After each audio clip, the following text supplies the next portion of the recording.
কুকুর লেজ নাড়ে কেন? কুকুরের লেজ কখনো সোজা হয় না। বিশেষ এক গুণের কারণে কুকুরের লেজ বাংলা প্রবাদ বাক্যে চিরস্থায়ী জায়গা পেয়েছে।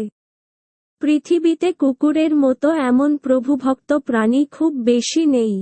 এই প্রভুভক্তির কারণে মানুষের কাছে কুকুর প্রিয়। কিন্তু এই কুকুর সব সময় গৃহপালিত ছিল না। এককালে অন্য বন্য প্রাণীর মতো তারাও থাকত বনে জঙ্গলে। গবেষকরা বলেন, জীবজন্তুদের মধ্যে কুকুরই প্রথম মানুষের বশ্যতা স্বীকার করেছিল। সেটা আজ থেকে প্রায় 15,000 বছর আগে। কুকুরের প্রভুভক্তির লক্ষণ টের পাওয়া যায় তার লেজ নাড়া দেখে। কিন্তু গবেষকদের মতে, কুকুর যখন বনে বা দাঁড়ে ঘুরে বেড়াত, তখনও লেজ নাড়ত। তার মানে, লেজ নাড়ার অর্থ শুধু প্রভুভক্তি নয়।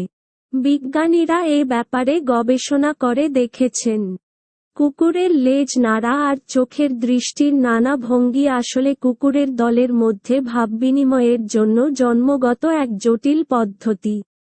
জীবজন্তুদের মধ্যে কুকুরই প্রথম মানুষের বশ্যতা স্বীকার করেছিল। সেটা আজ থেকে প্রায় 15,000 বছর আগে। শান্তির প্রতীক হিসেবেও লেজের ব্যবহার করে কুকুর।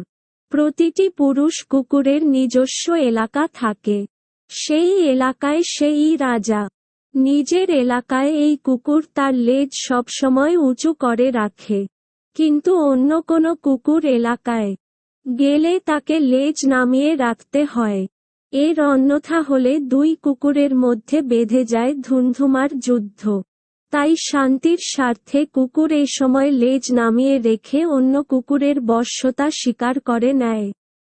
শান্তির জন্য এটুকু আর এমন কি, সাধারণভাবে কুকুরের লেজ নাড়ার মধ্য দিয়ে আবেগের প্রকাশ ঘটে। অনেক সময় একে উত্তেজনার বহিঃপ্রকাশ হিসেবে দেখা চলে। কুকুর কেন এত বিশ্বস্ত? আবার একদল কুকুরের মধ্যে দলপতি চেনা যায় তাদের লেজের অবস্থান দেখে। যেমন প্রতিপক্ষের হুমকির মুখেও যার লেজ খাড়া ওপরে তোলা থাকে, সেই ওই দলের নেতা। আর যার লেজ নিচের দিকে থাকে, ধরে নিতে হবে সে অন্যদের বশ্যতা মেনে নেওয়ার সংকেত দিচ্ছে। আমরা অনেক সময় বলি, লেজ গুটিয়ে পালিয়েছে, সেটা এখান থেকেই এসেছে। সাধারণভাবে কুকুরের লেজ নাড়ার মধ্য দিয়ে আবেগের প্রকাশ ঘটে। অনেক সময় একে উত্তেজনার বহিঃপ্রকাশ হিসেবে দেখা চলে।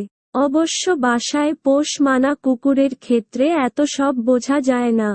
কারণ মানুষের সঙ্গে থাকতে থাকতে তাদের আদি ভাবভঙ্গি অনেকাংশে বদলে গেছে।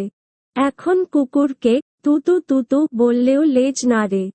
আবার সাবধান বলে সতর্ক করে দিলেও লেজ নাড়ে। আবুল বাশার, নির্বাহী সম্পাদক, বিজ্ঞান চিন্তা।